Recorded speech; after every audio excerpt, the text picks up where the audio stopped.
చంద్రబాబు గారి స్టైల్ మారింది, బాబు గారి నడక మారింది, బాబు గారి ఆలోచన మారింది, బాబు గారి తీరు మారింది.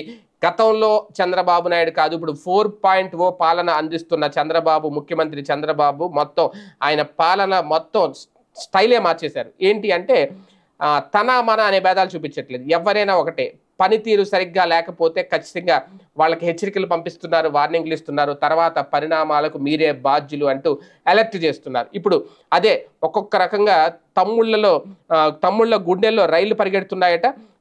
తాజాగా ఆయన నడక, ఆయన తీసుకుంటున్న నిర్ణయం, ఆయన తీరు చూస్తా ఉంటే ఎక్కడ ఎవరిని క్షమించట్లేదు. 2014లో ఎలా అయితే ఉన్నారో ముఖ్యమంత్రిగా బాబు గారు, ఆ తీరైతే ఇప్పుడు కనిపించట్లేదట. అందుకే బాబు గారి స్టైల్ మారింది, నడక మారిందని ఎక్కడికెక్కడ వార్నింగ్లు ఇస్తున్నారట మంత్రులకి, ఎమ్మెల్యేలకి.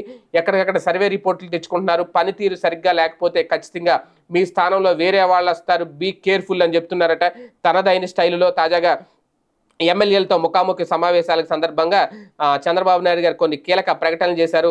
కూటమిలో మిశ్రమ స్పందన వ్యక్తమవుతుంది. ముఖ్యమంత్రిని నేరుగా కలుసుకుని తమ నియోజకవర్గాలకు అవసరమైన నిధులు సాధించుకునే అవకాశం ఉందని ఎక్కువ మంది సంబరపడుతుంటే, కొద్ది మందిలో మాత్రం దడ మొదలైందట. ఇప్పటికే పార్టీ అంతర్గత సమావేశాల్లో తలంటుతున్నారు సీఎం చంద్రబాబు. ఇకపై ఫేస్ టు ఫేస్ భేటీలో ఎదుర్కోగలమా అని కొందరు ఎమ్మెల్యేలు భయపడుతున్నారట. అంటే ముఖం మీద అడుగుతున్నారట, నువ్వు ఇది ఎందుకు చేసావు, ఇది ఎందుకు చేయలేదు, ఎమ్మెల్సీ ఎన్నికల్లో నువ్వు ఎంతమంది ఓటర్లనే తీసుకొచ్చావు, కానీ అక్కడ ఎంతమంది ఓటర్లు ఉన్నారు లెక్క నా దగ్గర ఉంది, ఎందుకు అంతమంది ఓటర్లని నువ్వు చేర్పించుకోలేకపోయి, ఇలాంటి ప్రశ్నలు అడుగుతుంటే ఫేస్ టు ఫేస్ ఢీ కొట్టడం అనేది చాలా కష్టం.